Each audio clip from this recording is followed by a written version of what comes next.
Hi, it's Jamie. I'm back doing my second vlog for the Global Learning Project about my first interaction that I had with Eli, who is from China and is the person who I'm doing this project with. So we each showed each other pictures from our high school days. She showed photos of her actual school building, and I was surprised. It was much bigger and like formal looking than what I'm used to. Well, like what I know as a school. She showed me. I asked her if they had uniforms, and she said only on Mondays. They have a ceremony every Monday, and they only wear uniforms for that. And she showed me a photo of the uniforms, and they were not what I'm used to uniforms looking like. They were more informal. They almost looked like tracksuits, which I wasn't expecting because most school uniforms here are very formal. Like a polo and cardigans, dress pants, stuff like that. Then I showed her a photo of like the gymnasium at my school, and she was surprised. Um, she said it was smaller than the one at her school, which was kind of shocking for both of us because my school is a lot smaller than her school. Her school was very large, but she said the gym, the picture I showed her, was a lot smaller. So yeah, that was all the pictures we shared with each other. She didn't have very many. A typical day for her school started at 7 a.m. and they were going until 10 p.m. She went to a boarding school, which I didn't. I just went to regular public high school, and my school started at 7:30 and ended at 2:20 in the afternoon.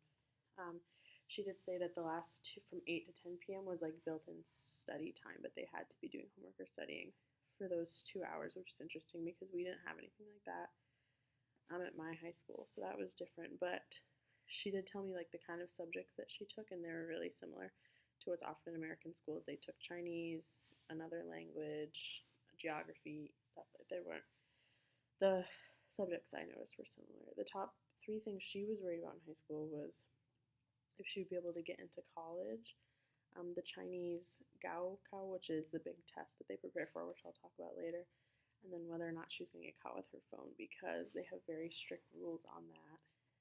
Um, Cell phones aren't even allowed in buildings where the classes are. They're not allowed in the building at all on the premises. So if you get caught with your phone, there's a rule at the school that the teacher can do whatever they want with your cell phone. They can keep it for the rest of the semester or break it. They do not allow cell phones at all, which was shocking because we have rules like that, but they're not that strict about it.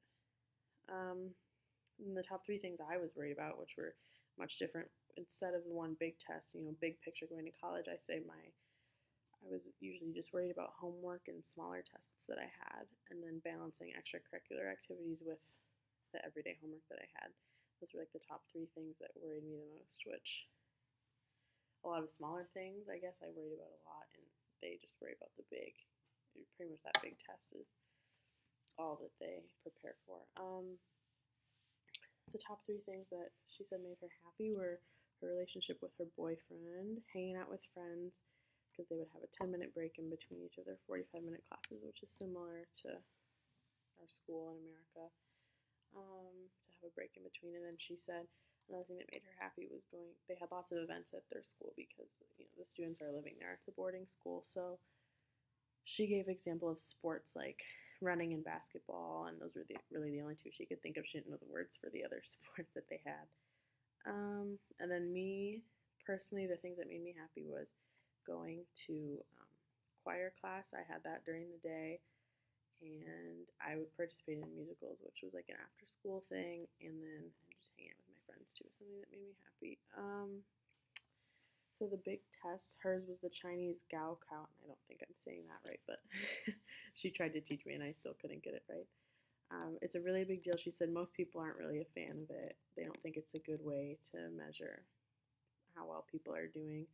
But she actually didn't take it because she had a unique experience where she actually came to school in America for her last 2 years of high school and went to school in Boston for her last 2 years. So she didn't take the big test. She prepared for it, and it was a part of her life while she was in high school in China, but she didn't actually end up taking it. But she did say that, the main reason people go to high school is to take this test, and you take it once. If you fail, you redo a year of school. So that's like their big test that they have. And the one I could think of was just the ACT, which is a big deal for us here, but compared to the way she was explaining their test, it is not as big of a deal. The things you learn leading up to it apply, but aren't as important. It's not as important. You can take it. It's not as big of stakes. You can take it more than once if you want, if you need to. You can take it as many times as you want. So, and it doesn't take as long. She said their test takes 2 full days all day.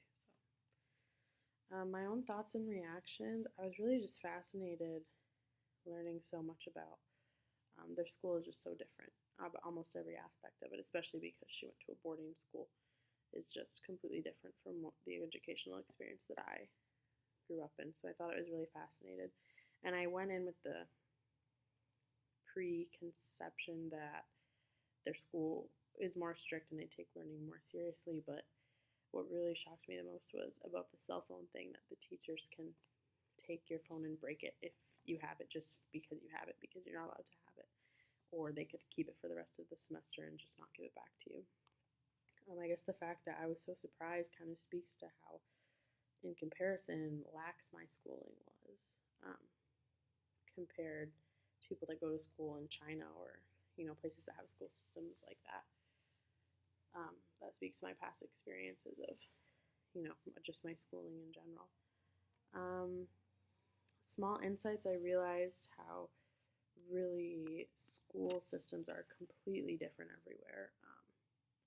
There's no other school system like the one that you're used to. I mean, really, they're different in every country. So it's interesting because even though, the main purpose of having kids go to school is to educate them and prepare them for life after schooling and to have a career, the way that countries go about it is so completely different.